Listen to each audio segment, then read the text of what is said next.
Hey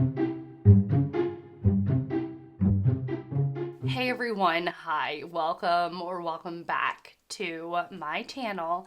Today I'm going to be flipping through my bookish journal for you. I'm excited to share. I'll talk about how I actually got into keeping a bookish journal in the meat of the video, and I'm just excited. This is something that kind of came about unexpectedly and has given me a lot of joy and pleasure. And yeah, anyhow, if you're new to my channel, then hi, I'm Shelly. I do overhead videos for a couple of, I do this style of video every once in a while, though I really love talking face to face with you all. And this is my first year keeping a bookish journal, which has been a surprise for me. And if you like this video, I would encourage you to subscribe, stick around, and without any further rambling on, let's go ahead and get into the meat of this video. As some of you may well know, and perhaps some of you do not, there was a booktuber here on YouTube named Jennifer Brooks, and she passed away very unexpectedly in January. And one of the things that she did was she kept a bookish journal. And I found myself, as I was in the sort of depths of mourning the loss of her life, watching her flip through her bookish journal and watching her set up her bookish journal. And I was like, that looks so fun. And I was like, I think I want to do that. And as it happens, my husband had bought me a bunch of notebooks and journals to enjoy while I was to enjoy. He knows that I like a good journal. I like a good notebook to write things down in. It helps me stay grounded. And so I decided to dedicate this journal to my bookish thoughts. And I have a mixture of it being artistic and not. So let's just get started.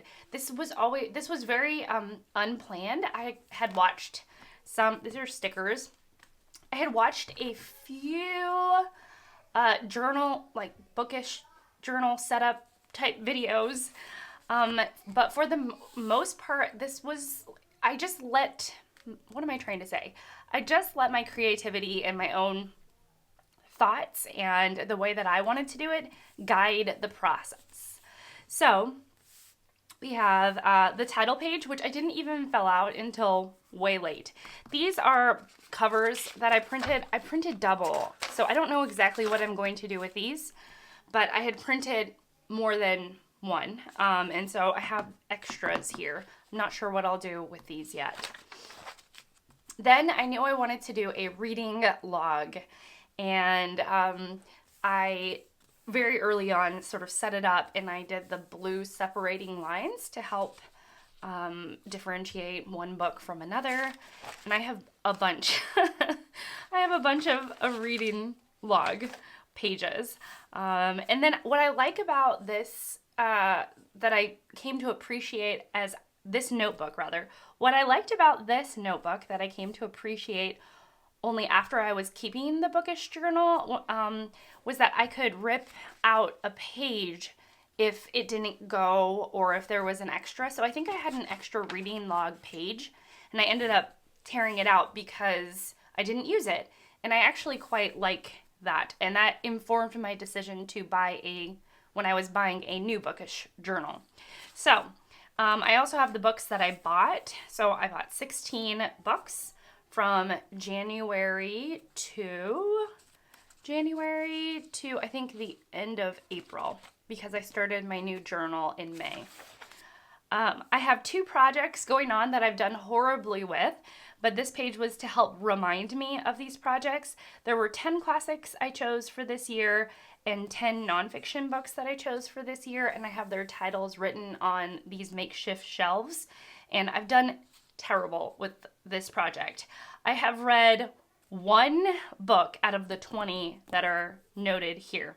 Is that not terrible? I'm gonna not try and berate myself too much, but man, I don't know. I made the list and then I just did my own thing.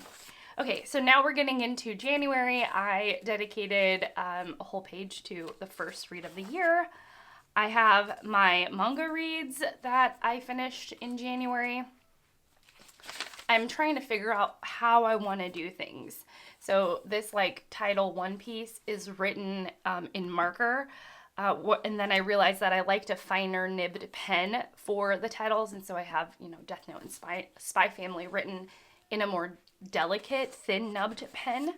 And then I was like, I want to practice my handwriting, my typography. So I started to get a bit more creative with my handwriting, and I actually really love how these turned out, and I got better as it went along. These are the books that I unhauled in January. I try to keep track of that and make it its own space. I've actually changed how I'm going to do that in my next journal. This I kept because my son D put stickers on this, and so I put DH5 so that I will remember, and I liked that he had his own little page that he enjoyed decorating. And by the way, this is not emblematic of my child's art. Both my children are kind of like having a proud mama moment. Both my children are actually quite artistic, so this was just him messing around with stickers. I thought I would like to keep more notes on a mystery, like trying to figure it out.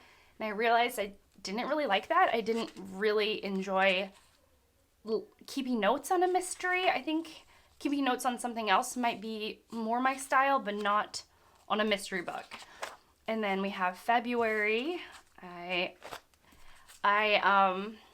dedicated this whole page to the books that Jenny inspired me to read due to the We Love Jenny readathon. And I tried to decorate with a border on this one and stickers. I don't love this because I don't think these stickers are very good quality, and they have stuck to this page, and I'll have to like peel them apart, and I don't really love that about these stickers and how I decorated this. I have more manga, and you can see that my handwriting has gotten better, and I've gotten quicker at it. And then I'm using both sides of the page and little decorative things to help frame up the page. And then I started to get more into drawing. So we have Behind the Scenes at the Museum and the Book of Esther, which I read, and I just really enjoyed doing ink and it was ink and colored pencils. And so I enjoyed doing those on a separate page and then cutting it out and placing it in here. And you'll see that my drawings have continued. This is supposed to look like a safe. And I tried to get things that went together, that were cohesive.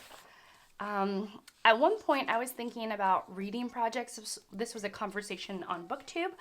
And I was like, what are some projects, like long-term projects that I'm trying to dedicate myself to? And so I said, Elizabeth George's Inspector Lindley books. I'm reading this series and I really love it, and it's given me tons of joy, and so I've continued to with that series. And it's a long-term project. She has, 20, 30 books in the series, and I'm on like book 9 or something like that, or book 10. And so I'm just continuing this as like a long-term goal. I also have Jane Austen. I want to read all of her full-length novels. I've read 3, and I'm hoping to get to the 4th one this year. I have Elena Ferrante. I want to read all of the books I own of hers. I think I have 4 books of hers that I own that I haven't read, 3 or 4. And then Kate Atkinson, her Jackson Brodie series and her Life After Life duology. But in a weird way, I've sort of moved on even from these reading projects. I have other reading projects that have inspired me. So if I were to recreate this page today, it would look very different. But I liked that I have this here. I have my February unhaul with a little bit of a blue theme. I unhauled 7 books. I wanted to keep track of what I'm reading from my shelves. So I have the hearts. I filled in a heart every time I read something from my shelves, and I wrote the title on the side. It's a little bit messy, but it works because I'm trying to only buy a book if only buy as many books as I've read from my shelves. So this is like checks and balances, and so this is like the other part of the books I bought page. And it helps me stay on track and not overbuy. Oh, I did this drawing, which I followed a tutorial and I really enjoyed it, and I don't know, I just thought it was a fun thing to do. I was getting more into drawing at that point.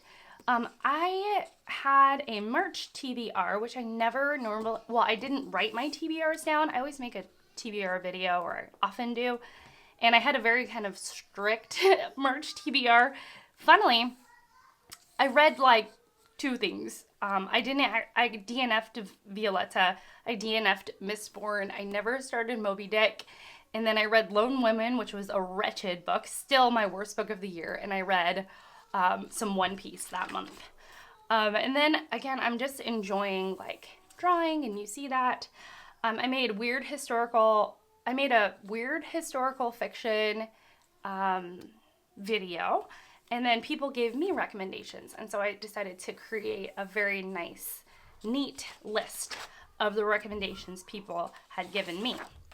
I did a March unhaul. There were 3 books in that unhaul, and I kind of have a teal and purple theme. I was gifted a surprising amount of books in March. Part of it was my birthday month, but I did like a whole bunch of things came in. So I made a list of the gifted books. And then I decided that I wanted to try more like paper collage style. The troop came in, the troop left. I really wanted to try more of a collage style here, and you'll see that I get the evolution of this notebook. So I wrote like personal March highlights, and then I did these little half pages, which I feel mixed. Like if I were to do it again, it would be different. And you see, I think, a second version of this later on. So in this month, I read Burial Rites. You can see that this One Piece ripped page is in the back, kind of peeping out from the side. And you'll see, like, I read a couple of Irish reads because there was the Irish readathon. I had a couple of books that were not good. Actually, I need a cover photo for Lone Women to go right here. I read Sarah Plainenthal. I read some books that had vibes that were very like sad person vibes, which I put there. And then Deception on His Mind by Elizabeth George. I should probably fill out this little section here. And then I have the One Piece volumes that I finished for that month. I created this page on camera, and I will leave that video linked down below, but I'm ranking all the books that I've read so far to prove to myself that I'm having a pretty good reading year, because I was feeling like, I'm not having a good reading year, blah, blah, blah. And I was like, no, that's not true. And if you really look at my reading as a whole, I've actually had a pretty good reading year. And then we did April reads, and I got smart. I actually had I cut out the pages. Oh my goodness, 1 second. All right, so here I learned from my past mistakes. Instead of taping, for example, in these pages, I taped the edges here to keep the pages stuck together. And I learned that you can glue the pages together. And I had to these are 2 pages glued together to keep them stuck together, because these pages in this journal are very thin. And so the 2 pages worked so they didn't bleed to the other side and disturb the opposite page. So, and then I also was like, I'm going to do like a moon theme here. So I have My Antonia himself, which again, I need a picture. The Last Samurai, cast by, and this I said in Reads in Progress, The Adventures of Amina Al-Sarafe, I need a picture. And then I have cast The Royal Governess, James and the Hunter, which I was in progress to read. I don't know what I'll put on that little page there. And then I have this sort of moonscape, night sky on this end here so that, you know, you see it as you're flipping through. And I really, really, really love the way that these pages turned out.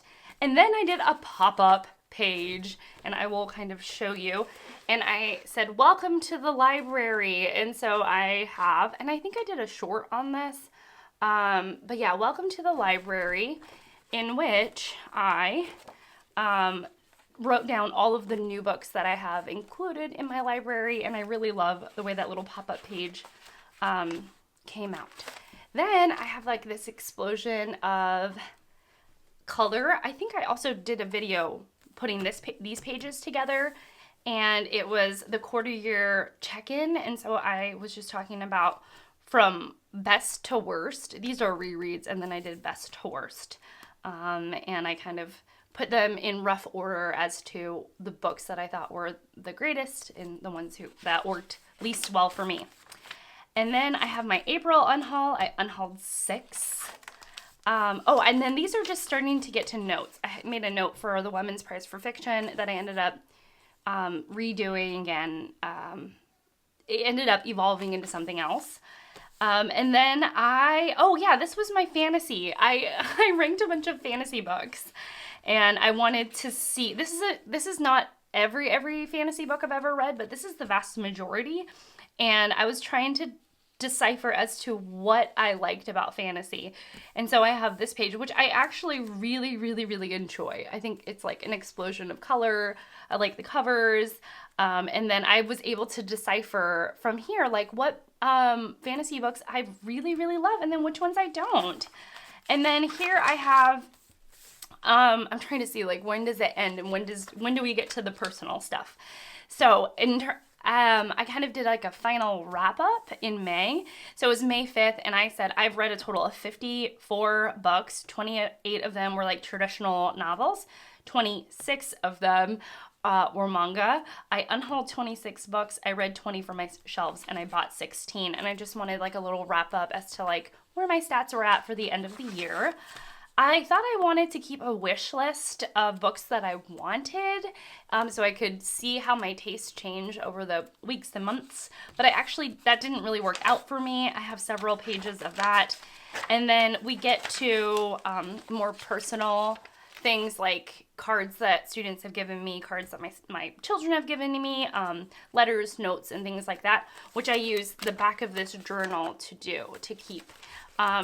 But yeah, and it's been wonderful. It's been wonderful. So really that's it for this Bookish journal, and I've learned a lot. There was a lot of experimenting.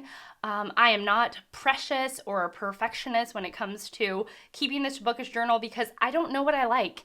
And part of the growing process of figuring out what you like and what you don't like is to experiment and explore and make mistakes and learn from those mistakes and so on and so forth. So my new journal actually looks so different, and I've made choices based on this experience with this current journal. And as a first imperfect, wonderful, experimental journal, I'm shocked that I kept up with this all year. And actually my husband was like, I'm so shocked that you kept up with this all year, because it could have gone either way. I could have been so excited to start it, and then I would have maybe fallen off. It just would have fallen into the annals of my life as something that I tried and I don't do anymore, or it could have kind of stuck. And actually it's kind of stuck. And again, I'm doing my Bookish journal slightly different, in a way that I really enjoy. So that's it. Let me know if you keep a journal. Let me know what you found helpful. I would really appreciate that. And let me know if there are recommendations to people who keep journals and make videos on YouTube that I can follow or I can check out, so I can see how they do their videos. But again, this is from someone who's planned off the cuff, imperfect, and I actually really prefer it that way. Some people, though I'm so glad that it works for them, everything is very, very planned and everything is very, very organized. And I think I would feel a little bit confined by that. So you're seeing the journal of someone who is letting it be free and what it is. So anyways, that's it for me. Thank you so much for watching. Thank you so much for being here and spending this time with me. I really, really, really appreciate it. And I will see you all in my next one. Bye!